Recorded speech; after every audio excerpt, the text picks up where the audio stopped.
Upbeat, intriguing music starts and then fades to the background. Hey everyone, and welcome back to the channel. Today we're taking a deep dive into a land of incredible contrasts, a place of stunning beauty and formidable challenges. We're talking about Australia. Now, when you think of Australia, what comes to mind?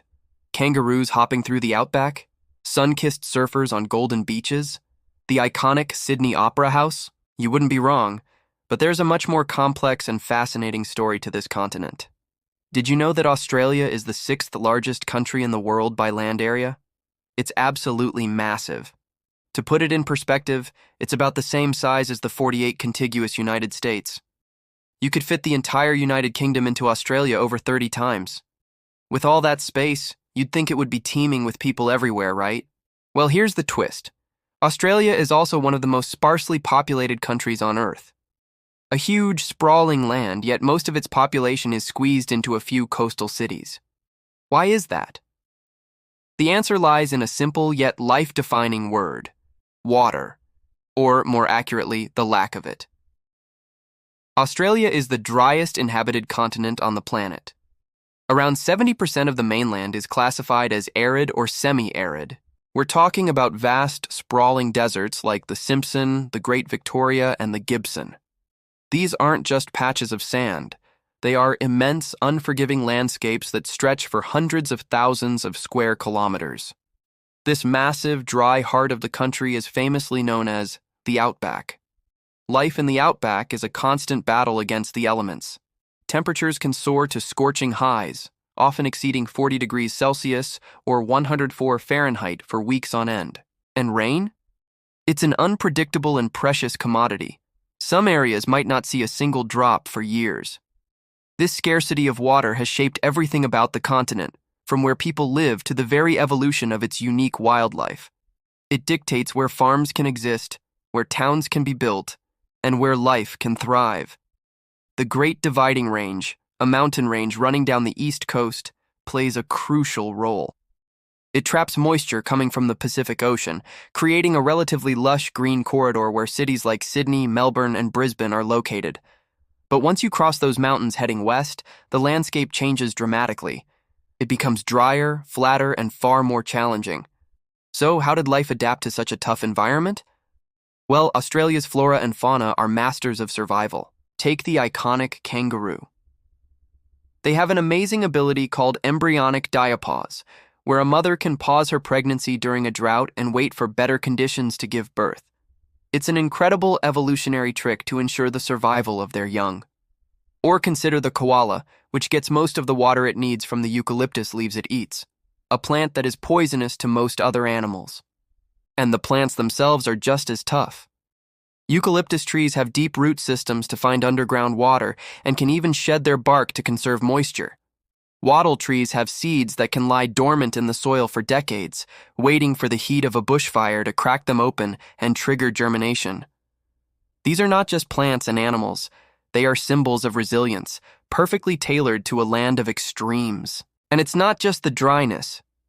The soil itself presents another huge hurdle. Much of Australia's soil is ancient, weathered, and incredibly low in nutrients. Millions of years of geological stability, with no recent volcanic activity or glaciation to churn up new minerals, has left the land infertile in many areas. Early European settlers used to the rich, loamy soils of Europe were baffled. They tried to farm the land using familiar methods, and often they failed spectacularly. It took generations to understand that this land required a different approach, a different kind of respect. This is something Australia's indigenous peoples have known for over 65,000 years. Their deep spiritual connection to the land, their understanding of its rhythms, seasons, and resources allowed them to thrive sustainably across the entire continent, even in the harshest of deserts. They developed sophisticated knowledge of water sources, seasonal food availability, and land management techniques like cultural burning, which not only prevented large destructive wildfires, but also encouraged new growth. Their survival is a testament to an incredible depth of knowledge and adaptation. But the challenges don't stop there. Australia is a land forged by fire. Bushfires are a natural and integral part of the ecosystem. The native flora has evolved to depend on fire to regenerate. However, with a changing climate, these fires are becoming more frequent and more intense, posing a massive threat to both human life and the delicate balance of the environment. And then there are the floods, the land of drought and flooding rains, as the famous poem goes. When rain does come to the dry interior, it often comes in torrential downpours, causing massive, widespread flooding across the flat landscape. Rivers that were dry for years can become raging torrents overnight, cutting off communities for weeks. It's a cycle of extreme boom and bust that defines life outside the major cities. So, we have a vast continent that is largely desert, with poor soil and prone to extreme weather events like fires and floods. It sounds pretty tough, doesn't it? And yet, despite all this, Australia has become a highly developed, prosperous, and sought-after place to live. How did that happen? Human ingenuity, that's how. Modern Australia is a triumph of engineering and innovation. We've built massive pipelines and desalination plants to bring water to dry cities. The Royal Flying Doctor Service provides critical medical care to people living in the most remote corners of the Outback, using aircraft as ambulances. The School of the Air educates children scattered across vast cattle stations using satellite internet. This constant battle with the environment has forged a unique national character. There's a spirit of resilience, of resourcefulness, and a dry, self-deprecating sense of humor that you find all across the country. There's a deep-seated culture of mateship, of looking out for your neighbors, because in a land this vast and unforgiving, you have to rely on each other to get by. So the next time you look at a map and see that huge red landmass in the southern hemisphere, remember the paradox it represents.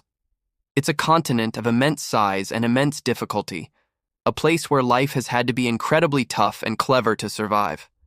It's a land that will test you, challenge you, and push you to your limits. But it's also a land of breathtaking beauty, of ancient wisdom, and of an unbreakable spirit of survival that has allowed people and nature to not just endure, but to build something truly extraordinary. It's a reminder that even in the toughest places on Earth, life finds a way. Thanks so much for joining me on this journey into the heart of Australia. If you found this as fascinating as I do, please hit that like button. And don't forget to subscribe and turn on notifications so you don't miss our next adventure. Let me know in the comments what other fascinating places you'd like to explore. Until next time, stay curious.